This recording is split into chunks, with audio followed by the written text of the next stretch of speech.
You are listening to the audio portion of the QB Power Hour webinar series.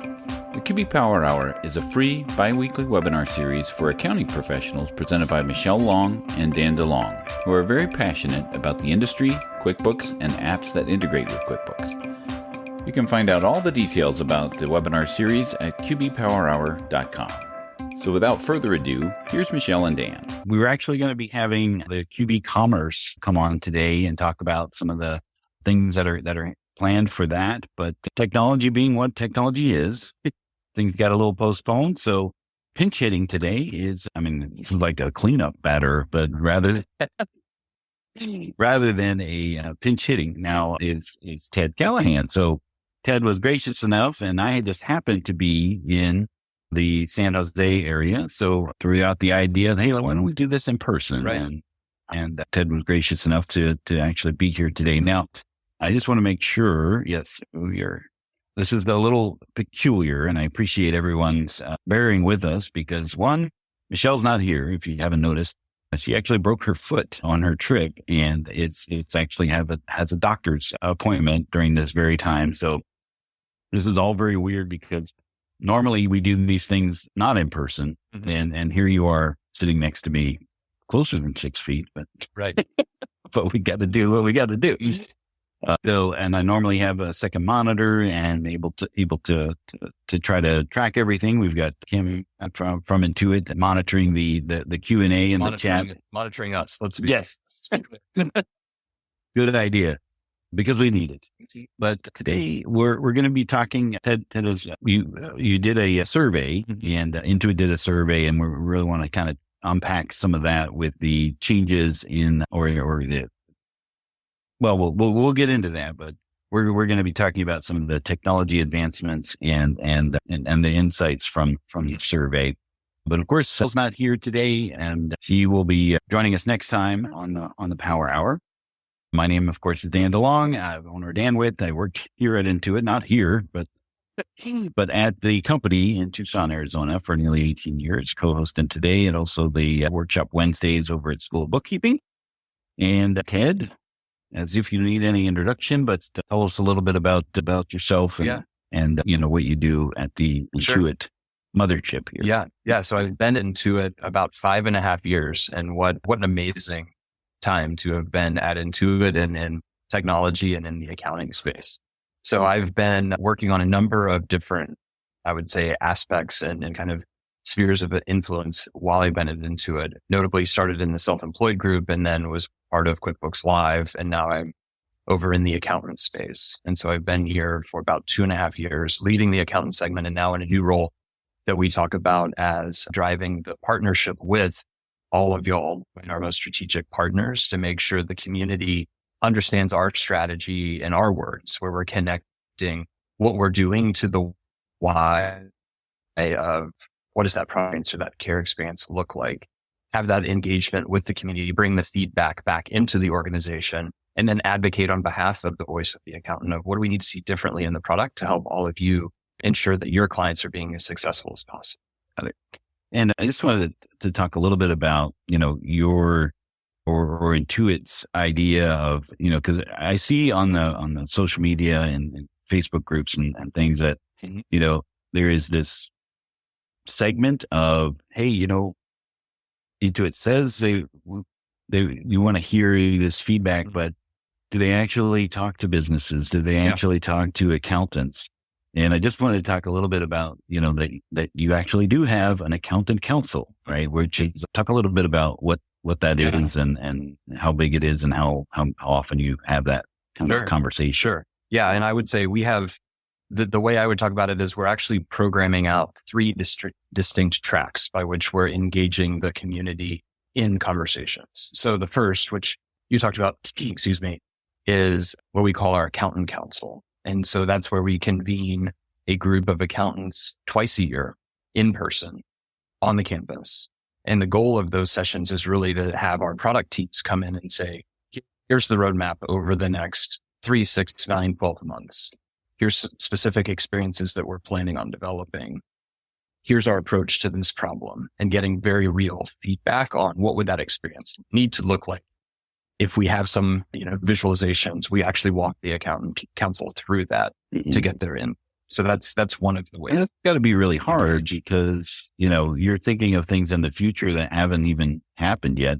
Like, if you had this accountant council meeting, last winter, we're having it in 3 weeks. Yeah. if you had it last winter, there's so many things that have happened just in the last 3 months that you wouldn't be able to see or foresee and how that would change. So it's got to be a challenge, right? With being able to kind of steer the ship, right? And with what it is that you're trying to do. So, and then you have like a lab here where you have customers come in and you monitor kind of, what is, So there's this, I would say really this innovation system that our founder, Scott Cook, started. We call it a follow me home because literally back in the days when you went to a Staples or Office Depot and you bought software on a compact disk or a floppy disk even, Scott would actually go with some of his product teams and watch as people would buy QuickBooks. And then he would say, hey, do you mind if we follow you home? Right. Today, that would probably not be good. Probably get a lot of like strange things. But Scott's so winsome. And they said, hey, we just want to watch how you work with the system. And so the idea was not to be doing what some folks call focus groups, right? Which is where you ask people these questions and understand their intent. It's actually, let's watch you use the software. And then based on what we see you doing and not doing, based on your understanding, now we're going to change that experience and really simplify it. And so that tradition continues through to this day. We have the practice of bringing folks in now, all right, to not have it be stalkerish or anything strange or untoward, but we also use. We still call it follow me home, or do you call it? We still call it a follow me come home. to my home. Right. Well, now with the great thing with Zoom and other technologies is we can do that and not have any of the disruption of folks setting up. Got it. But that's part and parcel of how we develop experiences. Let's watch how people work and then identify what are those problems that we're identifying of, wow, it takes them 18 clicks to do. Yeah.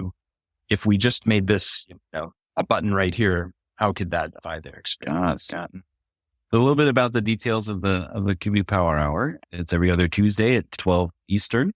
Our upcoming webinars, they're not eligible for CPE, unfortunately, but you can check out our website for upcoming events. We do have some Intuit events on there as well. Some coffee donuts is the series. So you got to bring your own coffee and your own donuts unless you happen to be in the office. Give you permission to eat donuts while you drink your coffee. There we go. Yeah. If you need the slides, unfortunately, because I don't have enough real estate space here to kind of monitor and share links and things of that nature, because I'm sharing the slides as well, you can always hop over to qbpowerhour.com/resources for the download of the handouts. A little bit of housekeeping again, because it's a little unorthodox the way we're doing the QB Power Hour today.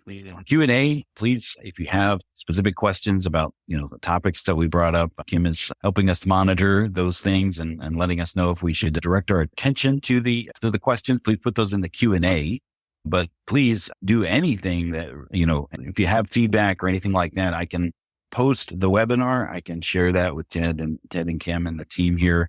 If you have some feedback or direct things that needs some follow up, right? We can follow up with that. But if you have regular things to say, I can't see them because I'm sharing this screen here. Please put them in the chat. And then of course we have the handouts as well. So let me launch the first poll, which is just our simple one of, what version of QuickBooks are you using today? Is it QuickBooks Online, QuickBooks Desktop, both? I was telling Ed as we're kind of talking here about technology, and, sometimes there's a little resistance to the way technology is heading.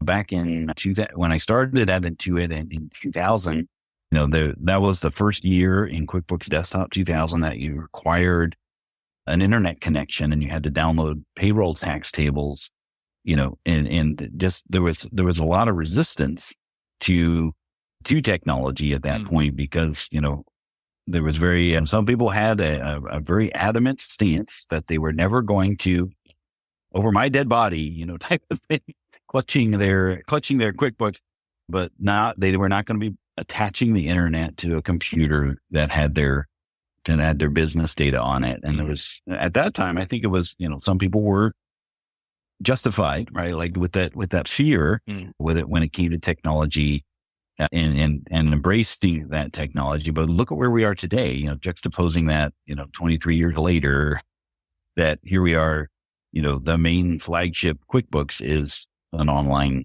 QuickBooks. I mean, what kind of, in your short tenure here, what kind of things like that have you seen where there's resistance to technology? Yeah, to the change. And I think it's, as you were talking, I was just reflecting on, I think there's so much around how we're wired where we want to have control so that we can understand what's happening, because fundamentally we want to use all of our intellect and creative powers to help our clients in this case, right? Or to effectuate the change. And I think a lot of the concerns around where folks maybe don't want to adopt a new technology, it's they don't yet understand how they still will have control, right? Because you can think about, I don't want to put my data online because somebody could have access to it, or I won't have control over it. Right. And then you look at, well, if you leave your computer in your office and you go home, if somebody breaks into your office, you don't have, right? True. You don't have a plan B, or if there's a flood, right? I'm from Nashville, Tennessee, where we've had a number of pretty severe floods. Right. People have lost lots in those. Whereas if you have it up in the cloud, you've got access to it independent of where you are. Yeah. I remember, just a year later, that was 9/11. There were so many people that were impacted, not just, from that event, but, they lost lots, not just the material things. All right. So let me go ahead and share the results. Looks like most folks are doing both. QuickBooks Online right below, and then our desktop faithful. There's always a subsegment of doing the desktop here. And close that. We'll move on here. So talk a little bit about this accountant technology survey when it was real, when you collected the data and those types of things. Yep. Yeah. So we launched this survey in January, right? So it was in this tier and I think we've got some data on it on the next slide if you want to forward. But the idea was to really make sure we saw the latest, because change is always accelerating, right? And we wanted to have a broad sample of what was happening out amongst the community in the industry. So we went out and we surveyed about 2,000 US accountants. So everything you're going to see here is the US market, right? Versus Canada, UK, or some of our other areas where we operate. The other notable thing on the sample that I wanted to call everybody's attention is half of these respondents are actually in-house accountants. Yeah. Right. Yeah, I noticed that when you say in-house accountants, so they're non-entrepreneurial, they don't have a firm, right? They're in-house accountants for that particular business, whatever. That's right. That's right. And obviously you can see in terms of the income, you can tell, hey, they're doing a lot of work out, in terms of their firm practice. And I think also critical is if we look at the ages and the stages, right? A third of these folks are in the beginning, right? In the early innings of their career.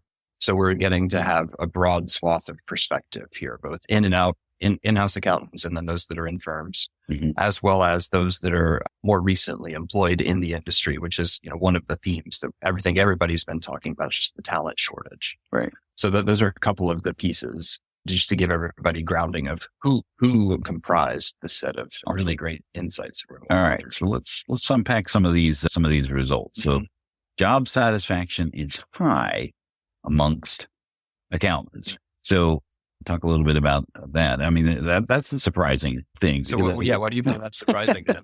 Well, my sister is a CPA, right? And the feast or famine, especially when it comes to, busy season, whatever that happens to be. It's like, first 4 months of the year, don't try to talk to her, right? Or don't try to plan anything because, it's the 150-hour work week. I just don't understand how someone could be happy, doing that or find, satisfaction, with that feast or famine. I mean, when my years at Intuit, I had a ripple effect on that because we would have a busy season in January, Sure. for payroll and things like that. So I could, out. so, mandatory overtime, right? Things that we had to do. And, as it was, great on the flip side of that, when you come out the other side of it, going through it, it didn't seem like that would be something that people would want to choose to do. But you're finding that people are still, they're okay with that. Like they go in to their education and, learning about accounting and they're not swayed and they actually like that. Right. Yeah. I think, just to layer on some thoughts on this, I think I was really overjoyed to see this result. Right. Yeah. But I think if we unpack that a bit, so many of you out there, right, you have such a high bar for driving client impact. And when I talk with members of the community, whether they're in small firms, large firms, early tenure, thinking about retiring, everybody to a person is all in on helping their clients succeed. Mm-hmm. And to me, that gets back to where our mission in partnering together with the community is so durable, right? Which is we're all in and businesses are successful. That's why we do homes like we talked about in the beginning, right, to really make sure we understand how are people using the software? How can we be more helpful? And all of you play such a critical role. That's why we're always trying to connect our small businesses to experts, right? So I think my first thought on why is job satisfaction so high, and we'll get to this a little bit later. I think there has been a great up-leveling of how critical the role of an accounting professional in the lifeblood of a small business in these dynamic times. Mm-hmm. So we can unpack that on, when we get into that data. But I think, so one is I'm not really surprised because I think at the end of the day, I see folks so powered by helping their client. True. And client need is greater than ever. The second thing that I thought was fascinating was the desire to be recommending the career to younger professionals. And again, if I start to parse my interactions with many of you and other members of the community, I think this community is very self-critical. And so we're more likely to be talking about the things that are bothering us, the things that we're upset about, even when 82% of us would say, absolutely come work here, right? But we'll spend 4 hours talking about here's everything that's wrong. And so I think there's just always going to be that duality and that tension of there's a high amount of satisfaction and yet the parts that aren't right? We're detail oriented. We want to get everything right. And so if one thing is wrong, I remember this when I was doing, T accounts and trial balances. If one thing's wrong, it's not right. And the perfectionism, right? Therefore you spend hours trying to figure out where is that one error that's leading to that. I'm kind of curious now that you mentioned that because I've been talking with a colleague about time blindness. Mm-hmm. And, when you get fixated on, gosh, I gotta fix this. I gotta put out this fire, whether it's one penny or, $1 million. Right. Doesn't matter there. That could be, have that ripple effect. And maybe that's just a side effect, or the 150 hour work week is just a side effect of time blindness and hyper focus. Right. So I'm just kind of curious if there is I assume there were probably not, but like how many of these are, does an accountant need to be ADHD, in order to really have this job satisfaction, because that's kind of like a trait of those types of things where you can laser in and focus and have some, and be okay, with some of those things, because I'll tell you, once I figure something out, like once it's like, if it takes you 3 days and I come on the other side of that, I'm like, yes, and it's awesome. Right. And then you want to go teach people what you've learned to share it so they can get to that insight faster than it. Yeah. And they don't go through what I did, Yeah. Right. Yes. Okay. So there's a lot of stuff here. Let me just move us over so we can actually see. So with growth on the horizon, increasing client needs up, accountants are using tech to level up. So talk about this. Yeah. So I think, and again, there's a lot of data on this slide. Wanted to make sure none of you had that urge to look at something else while we're going through all of this. So I was going to start with the focus on the client financial needs have increased. And this question was looking over the past 2 years. right? So again, just think back of how much the world has changed in the last 2 years, Right. even in the last 2 months, right? We can get to that in a bit. But I think there's a growing need, there's a growing understanding of how critical the accounting professional role is in a small business.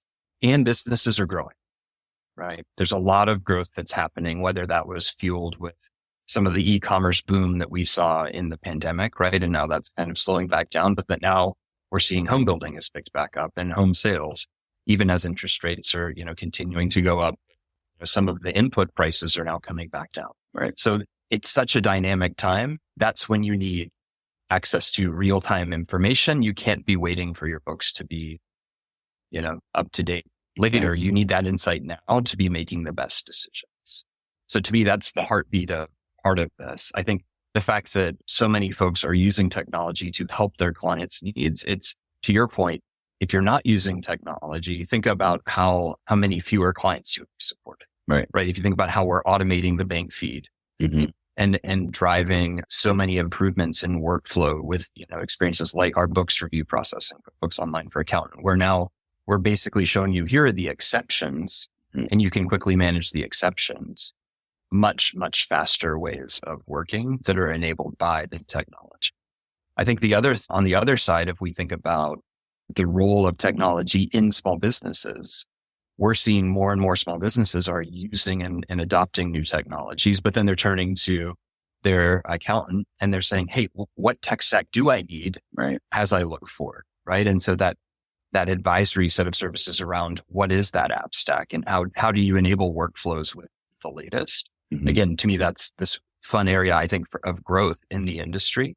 And it's an area where folks that are earlier in their tenure who are using those technologies and are web native, right? Mobile native, right? They have a different level of insight about how to combine those things. So that would be just a quick, highlight of how technology is leveling up small business need, small business apps, the role that the accountant can play. Yeah. And all of those things are true. And definitely, with all of that, with businesses, I remember talking to David Leary at the Cloud Accounting podcast, and we were just kind of sitting around and it's like, if you want to embrace technology, get a couple 20 something clients because they will kind of drag you kicking and screaming into technology because they've got all this stuff already kind of quote unquote figured out. But then it's sometimes, the buyer beware, right? The other side of that coin is, it says it works with QuickBooks, but it's what capacity? Yeah. Right. So good insights there. So tech investment. Now, it's the question of accountants continuing to invest in time and money into new technology. So, how many rabbit holes can you go down and, bring into your ecosystem? Right. Is what we're really talking about. And that's where, so I think the headline, as you can see from this, is all of y'all have been investing in accounting technology, right? That's that $15,000 on average spent in the last 12 months. And you're expecting that to go up, right? It's growing from 14.7 to 15.8. Where are those sources of growth coming from? Automation and AI. We've been on a journey for over I remember Sasan, our CEO, started talking about Intuit being an AI-driven expert platform, I think back in 2019. Now, what does that mean? It's AI-driven expert platform. And so when Sasan thinks about artificial intelligence, and now obviously all of us, right, in concert with him, it's really thinking about how our technologies such as machine learning, right, which is basically how are we automating the study of data to provide a level of insight across. And so if you all think about in Performance Center, we have tools like industry benchmarking, where we say, hey, for a business of this size, of this industry, how are you doing? And we provide benchmarking. That's all powered by AI. So that would be an example of this AI driven. When we get to the expert, that's very much the role of all of you in helping small businesses. You need someone to read the tea leaves. Right. We'll put out the tea leaves for you, but what that actually means, or interpreting that is where you're talking about the experts. Okay. And I would say, the other thing is everybody is used to the expression garbage in, garbage out. Yeah. Right? I think again, the role of the accountant is ensuring those bank feeds and those apps, right? That information is actually flowing in the way that it is intended to. Because if you automate garbage, then you're basically, right, you're just accelerating, right, the outflow of garbage. That's not of help to anybody. That's actually detrimental to both of our causes. Right. We're taking a race to the bottom. Yeah. Or a race to nowhere. Yeah. Right. And so I think one of the things we talk a lot about is fall in love with the problem, not the solution. And again, I see this in a lot of earlier tenured entrepreneurs, right? They love technology for the sake of technology. We would say technology is just a tool. Right. Right. Do you get excited about your hammer? Probably some people do, but it's designed to solve a problem. Yeah. And so that's where we would say, let's stay focused on what are the top problems. We know the top problems of small businesses are finding new customers. It's finding workers, right? That we're going to talk about that soon. And it's thinking about, how do I pay my workers? How do I pay my contractors? All of those are the problems that we're so maniacally focused on. That's why we acquired MailChimp 2 years ago, was because we saw, hey, this is the number one problem. The way to go after and really solve the needs in that space is to find a partner that we're actually going to acquire who can automate and solve so many of those problems on the front end. Yeah. And I think right now we're in that hesitancy when AI is the new buzzword, sure, right? Of everything. And can you speak to a little bit about how Intuit uses customer data, right? Because great. You have everything on your platform, right? And what kind of reassurances do people have or need to know that, hey, we're not like the Social Dilemma, right? Like, where you ever saw that, that where, we're seeing how long you're staying on this screen, like how much intimacy are you taking with their data? Right. Well, and to me, this gets to the heart of, if you look at Intuit, we pride ourselves in being customer obsessed. And what does that mean when it comes to your data? It means that we view your data as exactly that. It is yours. It is not ours. And so we have data stewardship principles and safeguards in place so that any of these different app partners, we would say, no, that data resides on our servers, right? Can't leave the United States, for example.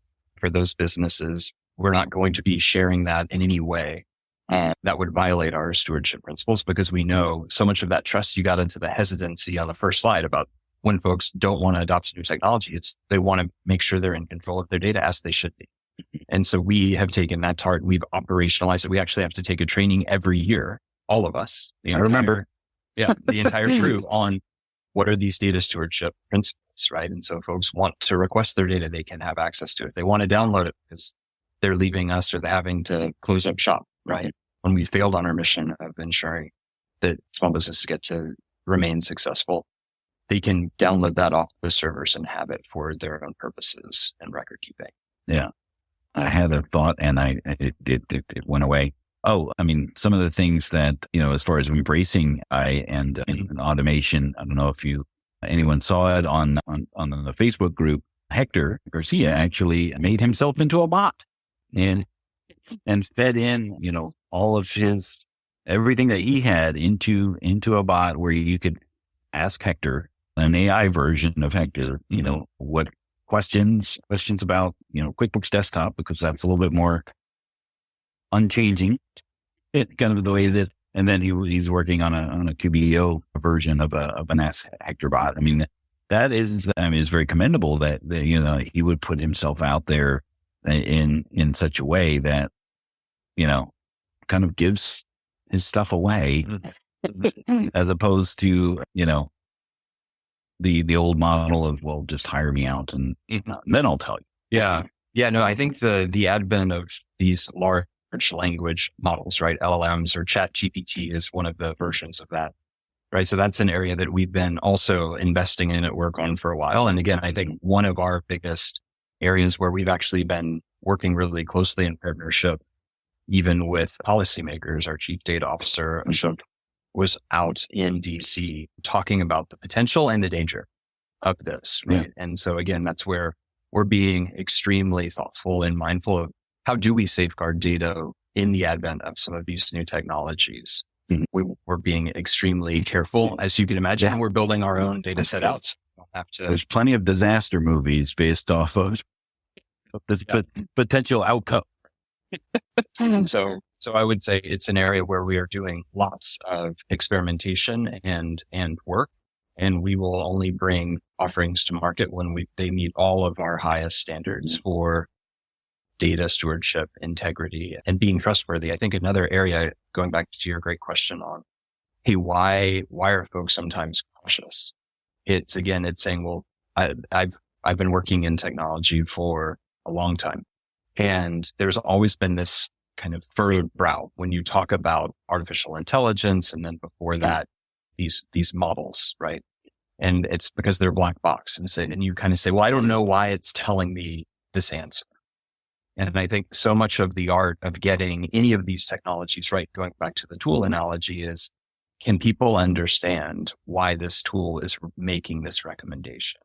Because fundamentally, and you all know this better than anybody, working with your client, so much of that art is in, are you building relationships so they trust you? Yeah. So that when you come to them after you've worked for 3 days to crack, and you bring that insight to them, do they have the trust to take action on it? Right. And so similarly, I think some of these things, it's like, there's a lot of people talking about what ChatGPT gets wrong, right? Or they, in the industry term of art to that is the model's hallucinating. It sounds really confident. Yeah. It's like, absolutely, right? This explorer, Christopher Columbine, right?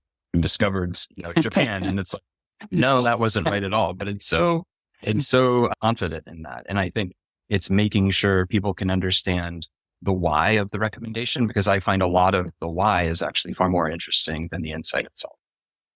That's a good point. All right. Technology is advancing, more streamlined, sharper, more profitable account. Talking a little bit about the impact of technology. Yeah. And again, this goes back to that tool analogy, right? If I think about what is the role of technology, it's to give you more time to be building that relationship, to be more confident in front of your client. And so if we think about, hey, where would we want technology to be helpful? Well, obviously, if you're a business, right, one of the ways you stay in business is that you're growing your revenue. Yeah. Right. That's how you growing profit margin. You can invest in your business. You can put in new technology, which then leads to more time savings, which then gives you the ability to make those changes and pivot when new developments occur. Right. And so I think it's not a surprise to anybody. Oh, well, right. Increasing revenue would be a goal, and maintaining efficiency. I think we've talked a bit about how something like our books review process really serves to give bookkeepers time back so that they can be focusing on those exceptions. So they can be really getting the categorization right before the reconciliation to get to the right close. And so to me, the focus on all of these is, if you think about what's the role of the tool, it's to help you do something better than you could, right? I remember one time I was volunteering when I was living out on the East Coast, and we showed up at this soup kitchen, and they said, hey, we want you to shovel the snow from the loading dock because we can't get the trucks in and out. So we went out and we worked for 3 hours to clear this path. And then a bobcat showed up as we were taking a lunch break and did 10 times the work in about the 15 minutes that we were eating. Oh, I was visualizing a bobcat animal. Oh, no. Skid steer. My kids call them a skid steer. Okay. But like this little plow basically came and scooped everything out. Yeah. And to me, that's the role of technology. Right. Basically augments our. Oh, yeah. And it's finding the right tool at the right time. Correct. As opposed to, well, I've always got my hammer. Correct. Or my Leatherman. It's got most of the tools I need. And so when I think about, right, AI, kind of Ted's riff is not necessarily Intuit approved. I'm kidding. Of course, I wouldn't say anything that wasn't Intuit approved. But it's how are we lightning? How are we augmenting the intelligence of the professional of the small business? Mm-hmm. To me, that is the role fundamentally of AI. And if you think about what's happening on these charts that all of those surveyed are responding back, it's fundamentally technology is going to improve efficiency so that you then can spend your time focusing on the insights and then encouraging your client to act on those insights. So to me, that's the role of technology, rather than spend all of this time just finding data. Yeah. Here's the data. Yeah. Right. Now we can actually automate a lot of that data through our accounting automation engine. Now that leaves you the time to say, okay, well, let me think about what that means. Right. That's increased. All right. So let's talk about a little bit more of this. This is accounting software. I hear QuickBooks in here. This is the meat and potatoes of what you would, and what you're interested in. Right. And so this to me is just kind of pulling on that kind of punchline, right? Which is, as technology helps accountants be a better partner, right? It's continuing that move in that CAS model of going from getting a specific task done to now really being that trusted advisor to the client, to be having insights of, hey, based on this growth, you actually can go hire another worker, and here's what we should be paying them, right? Things like that. I think the other powerful thing is, I know I've got 3 kids who are all in that tween teen sphere, and we have this concept of phone face, right? So the point of technology is not to have your face buried in a phone. It's to have this, right? It's kind of face-to-face interaction. You can see, right? The respondents are talking about, hey, 80% of those are saying, hey, I actually have more FaceTime with my clients because of these labor saving aspects of embedding technology in the key workflows. And again, that's another track that I find a lot of you spending time to do, is advising on what should those tools be that will integrate and allow that seamless automation, where it's not more garbage to then automate, but it's actually, there's the right information flowing in with the right set of business rules, the right automation, so that we can quickly get to the close and you can make better decisions and have more meaningful interactions. Right.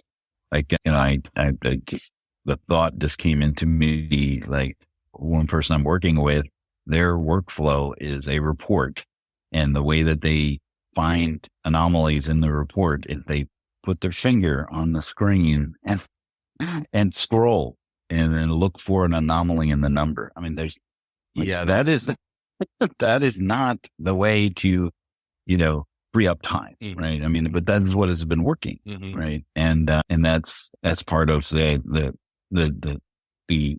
fear, right?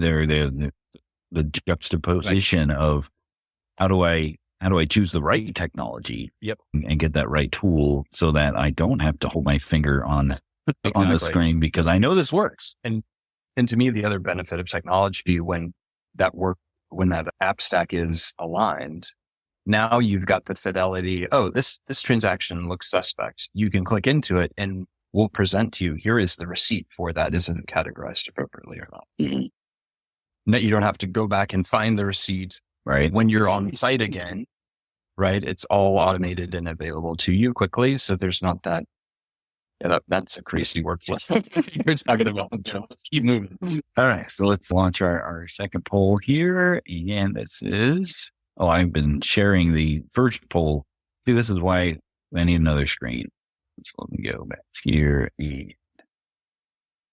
All right.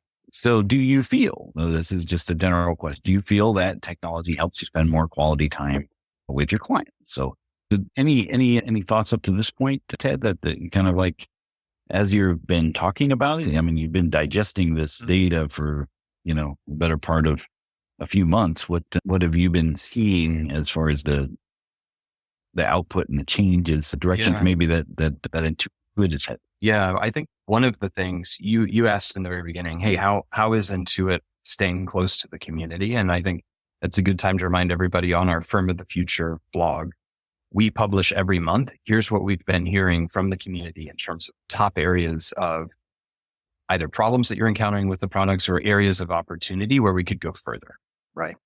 And we publish every month, hey, what have we heard from you? And then what have we done about it in terms of what have we gone and delivered?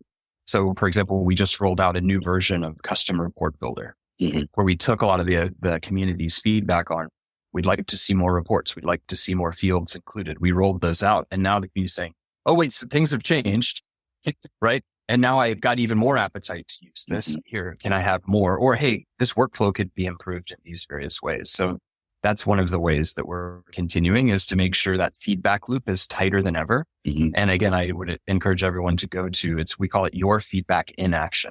And so literally we have a column, Your Feedback. The next one is in action. What have we done about it? And then what's coming next? Because I think you have no shortage of data of things that are coming in and things that people would like you to work on.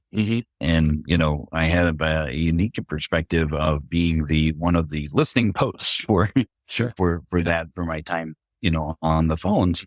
And what I ended up finding out, or what, I thought, is that when Intuit makes a change, we are going to hear from the people that liked it the way it was. Yeah. Like you end up hearing, Absolutely. well, why did you upset that apple cart? Because now I have to understand what the change is. Mm-hmm. Like, you mentioned the custom report builder. People going into reports are now faced with the custom report view, which now is completely different. Mm-hmm. And I imagine a lot of those folks are calling Intuit or putting in feedback about that. Like, how do you sort through and decide the priorities of what to do and to make a change? And do you realize, okay, there's a certain segment that probably liked it the way it was? Absolutely. Right. I mean, I think the other example of that would be with COVID and all of what happened over that, past 2 years, we saw more and more people moving to books online from desktop. Mm-hmm. And people were saying, this is why I need it. I can't go into my office, right? I had friends that were literally kept from going to their office for 2 years. Mm-hmm. It's not so helpful to have your data in an office that you can't access. Exactly. So obviously then kind of anytime, anywhere access of the cloud, that the need for that really became clear over the course. And so there was a ton of demand that we saw. As those folks are changing, some of the members of the community who are more comfortable with the desktop products and workflows and et cetera are saying, I don't like this QBO because it's different.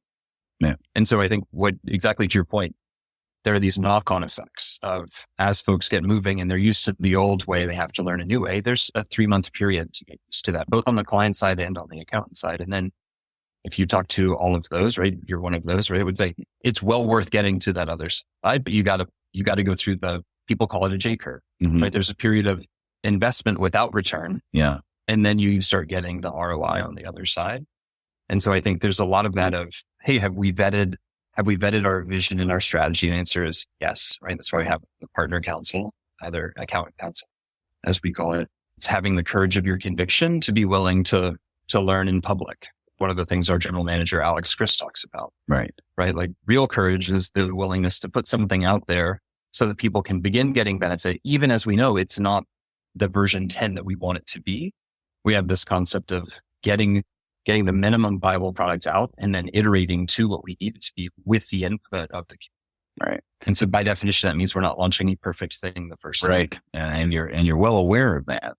Quite aware of that.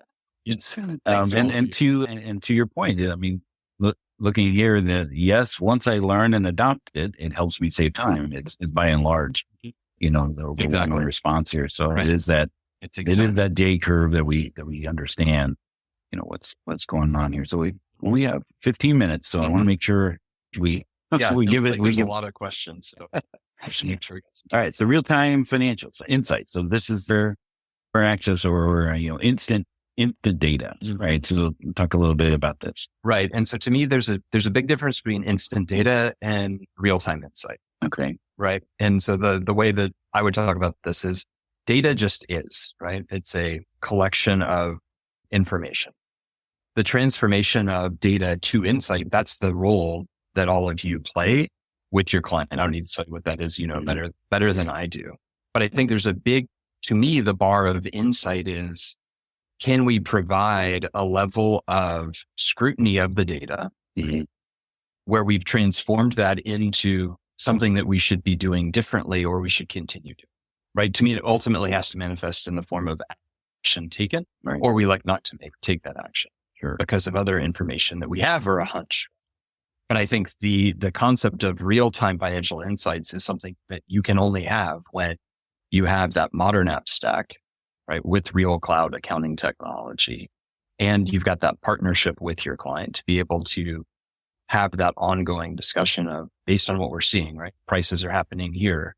Have you thought about this? I've got a client in a different industry that's actually ahead of you, right? Well, here, let me help you see around to that corner. To me, those are the game-changing kind of insights that the community brings to the small business owner. And that's why small businesses are more successful when they're connected to an accountant. Got it. Continuing on. So there's still challenges. Always going to be still challenges. So ensuring the accuracy, things that you had mentioned, if you have garbage instant garbage, Right. that making sure that that's accurate.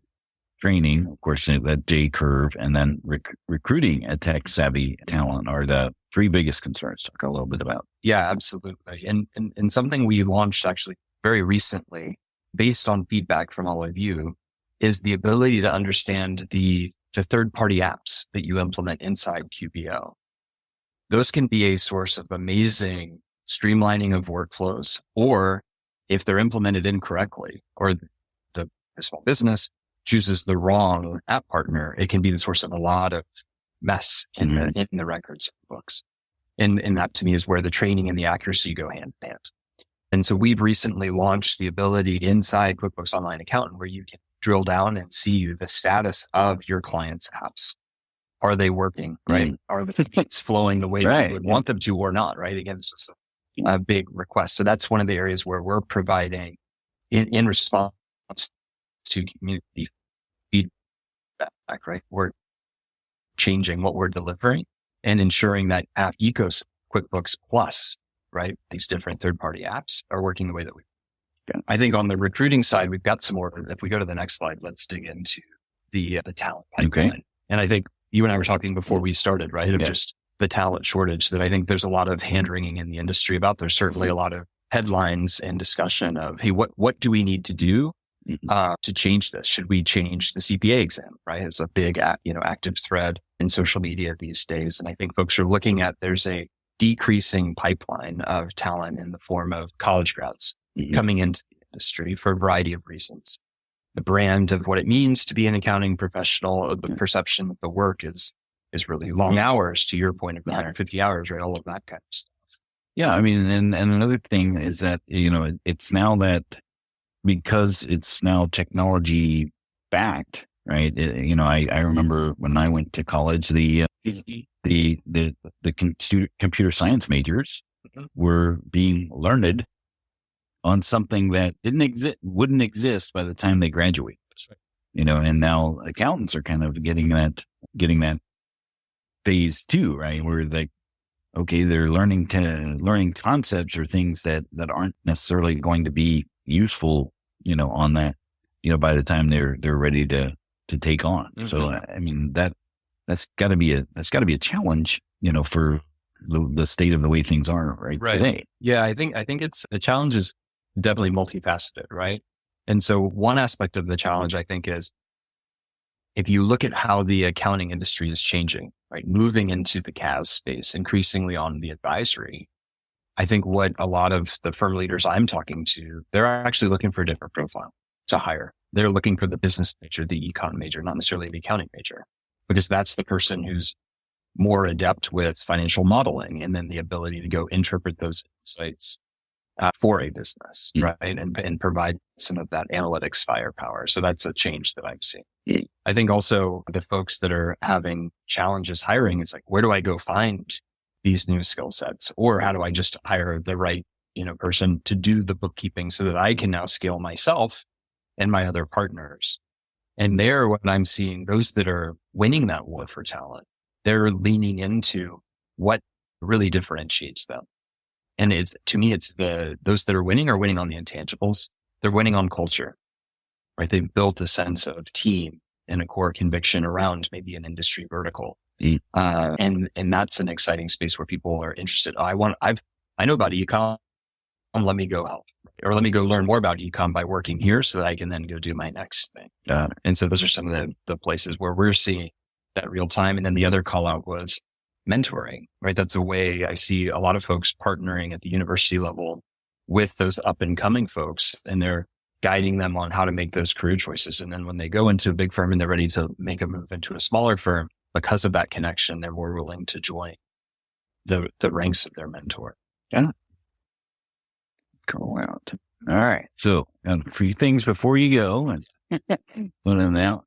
we're finally announcing the QB Connect. Yeah, so there's been so many questions about what's going to happen with QuickBooks Connect. So we're really excited to share that QuickBooks Connect is once again, it will be in Vegas.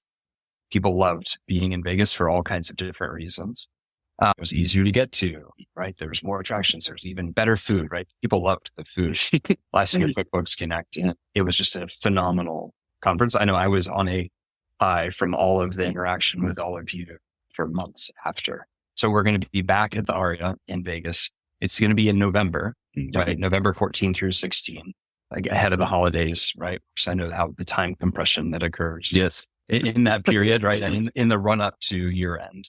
And so we actually are live on QuickBooksConnect.com where you can register your interest. This is the pre-registration. So you could be in the vanguard of information. All right. On that. So we're excited about that. So, for me, the QuickBooks Connect held the special place in my heart because that's kind of where everything kind of came together. After I left Intuit, I was wandering around like aimlessly looking for, what is the next thing? Yeah. And it was just one fortunate thing after another. And then that just where everything just kind of, Michelle bumped into me and said, "Hey, would you like to co-host the QB Power Hour?" And now I'm here sitting talking with the head of the accountants. So it's, pinch me, right? Don't pinch me. I will. Okay.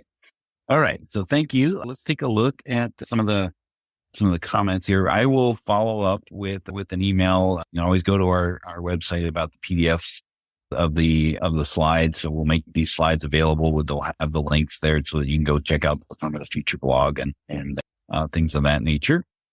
Somebody found it. Okay. I was reading down the line here. And somebody says here, RPA with AI solves most process automation. Why use all these other apps? What do you think about that? Yeah, I think the RPA space is one we've been looking at for a long time. Right? And for those that don't know, like myself, basically it's a robotic process automation. Okay. So if you think about a macro in Excel, that's an example of RPA. Okay. Got it.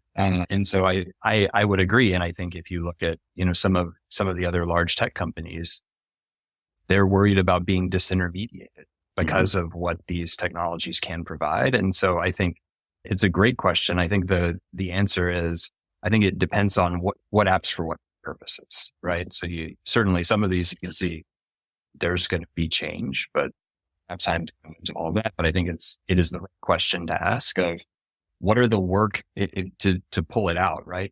Fundamentally, I think new technology provides changes in workflow. And if you look at, there was a thread on Twitter that Nayo had put up yesterday that I was reading through of, hey, what are the areas where you would most like to use an LLM, right? A ChatGPT-like set of capabilities. And it ranged from analyzing the latest news from all the different sources, so I don't have to, right? All the way down to, hey, write the email for me, and then I can send it out once I've edited. Again, to me, that's augmenting the intelligence. Right. And you can see that's actually already in the care experience today. If you all call in or your clients call in to help us, we actually have technology that's doing exactly that. It's saying, I hear the question. Here's our knowledge base of answers. Here is the most likely answer. And we serve that up to that support agent to help them in real time. So they're not having to go hunt for it. It's provided right to them. Right. Because I can speak to that. In fact, before all that, I was someone's Google search, it just made it a lot easier. I was able to find where things are and, be able to, again, interpret those steps and put them in layman's terms so that the people could understand, well, where do I click actually? You're on the screen. It says it's here, but I can't see it. Perfect. We really appreciate you coming on and sharing some of these insights. Yeah, it's great to be with you in person. Yeah. This is. Thanks for letting us host you here. Yeah. It's great. Now that I know where building 1 is and not over there, I was like, wait, how do I get in that building? It's under construction. Oh, yeah. Yeah. I thought that was building number 1. Okay. Well, again, I appreciate you joining us here. I appreciate all of you joining in. I will, look at some of these things to follow up on. We will make the slides available once I can actually get to a multi-workstation computer. And next time we're actually going to be having, speaking of, automation, we're going to be having Bookkeep come on. They have partnered with Davo to automate your sales tax filings. This is pretty awesome. Some use of technology so that you can actually free up that do that free time, making sure that you're doing what you need to do as far as compliance work, but then now you've got more time to be able to do that. So we appreciate you joining us next time in a couple of weeks. Who knows where I'll be, but I won't be here. Hey, but thank you, Ted. I really appreciate you coming on and joining us here today. And we'll see you next time on the QB Power Hour. We hope you enjoyed listening to the QB Power Hour podcast. If you have any questions, feel free to ask them in our Facebook group. You can find those resources and much more at qbpowerhour.com.